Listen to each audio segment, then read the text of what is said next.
Hello दोस्तों, मैं आपको बताने जा रहा हूं आरआईएसएफ और आरएएससी भर्ती के बारे में बहुत बड़ी खुशखबरी। जिनका दोस्तों राजस्थान पुलिस कांस्टेबल की 15 गुना लिस्ट में सिलेक्शन नहीं हुआ है या जिन्होंने सीईटी का एग्जाम भी नहीं दिया है, तो अब उन्हें निराश होने की आवश्यकता नहीं है, क्योंकि राजस्थान में ही पुलिस डिपार्टमेंट में ही एक और बहुत बड़ी भर्ती आपको देखने को मिलने वाली है। अब ये भर्ती कितने पदों पर होगी, कब तक ये भर्ती आएगी, क्या इस भर्ती का पूरा प्रोसीजर रहेगा, तो मैं आपको इस वीडियो में कंप्लीट डिटेल से बताने वाला हूं। आपको पता होगा कि दोस्तों गहलोत सरकार ने आरआईएसएफ का आरएसी की तर्ज पर गठन किया था और टोटल 3072 पदों को उस समय स्वीकृति दी थी, लेकिन आचार संहिता के चलते भर्ती पेंडिंग में चली गई। लेकिन दोस्तों अब ये भर्ती आने में ज़्यादा समय नहीं लगेगा, क्योंकि ये भर्ती ऑलरेडी स्वीकृत है। केवल और केवल इस भर्ती का अब नोटिफिकेशन रिलीज होना बाकी है। तो चलिए दोस्तों इसके बारे में कंप्लीट डिटेल से देखते हैं। ये दोस्तों भर्ती है आरआईएसएफ यानी राजस्थान इंडस्ट्रियल सिक्योरिटी फोर्स की। ऑर्गेनाइजेशन है इसका सेंट्रल इंडस्ट्रियल सिक्योरिटी फोर्स और नाम है इस भर्ती का राजस्थान आरआईएसएफ सिक्योरिटी पुलिस फोर्स भर्ती। और इसके लिए टोटल वैकेंसी हैं 3072 पद और क्वालिफिकेशन है इसके लिए 10th पास और 12th पास। ये भर्ती दोस्तों 3072 पदों पर ही नहीं होगी, सही नोटिफिकेशन रिलीज हो तो इसके पदों की बढ़ोतरी की जाए।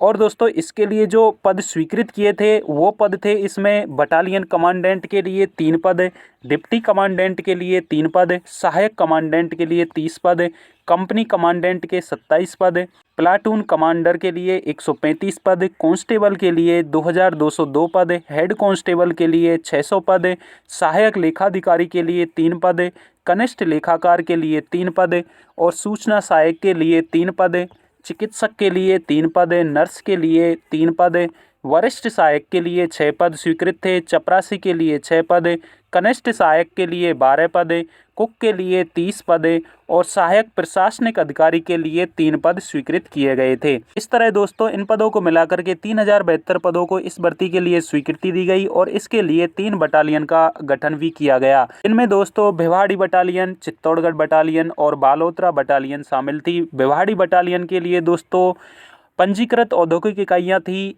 3,81,694 और चित्तौड़गढ़ बटालियन के लिए 2,39,339 और बालोतरा बटालियन के लिए 3,53,528 औद्योगिक इकाइयाँ स्वीकृत थी। इनके लिए भिवाड़ी बटालियन में जिले शामिल थे सीकर, अलवर, झुंझुनू, जयपुर, अजमेर, भरतपुर, दौसा, टोंक, सवाई माधोपुर, करौली और धौलपुर। और चित्तौड़गढ़ बटालियन के लिए जिले शामिल किए गए कोटा, उदयपुर, भीलवाड़ा, चित्तौड़गढ़, राजसमंद, झालावाड़, डूंगरपुर, बारां, प्रतापगढ़, बांसवाड़ा और बूंदी।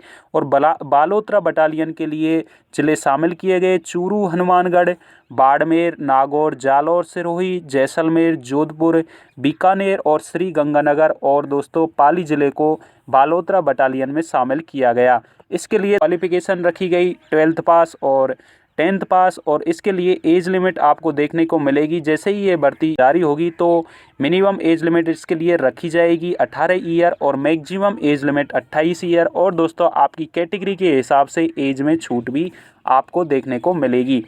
इसके लिए दोस्तों ओबीसी के लिए 3 साल रिलैक्सेशन दिया जाएगा एज में, SC ST के लिए 5 साल का और एक्स सर्विसमैन के लिए दोस्तों 7 साल का एज में रिलैक्सेशन दिया जाएगा।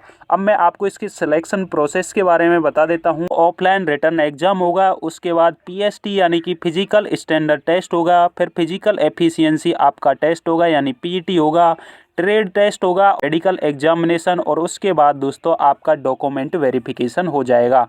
तो दोस्तों ये तो थी RISF यानी कि RASC भर्ती के बारे में कंप्लीट डिटेल। अब जैसे ही दोस्तों इस भर्ती का नोटिफिकेशन रिलीज होगा तो मैं आपको फिर से एक नेक्स्ट वीडियो में इन्फॉर्म कर दूंगा।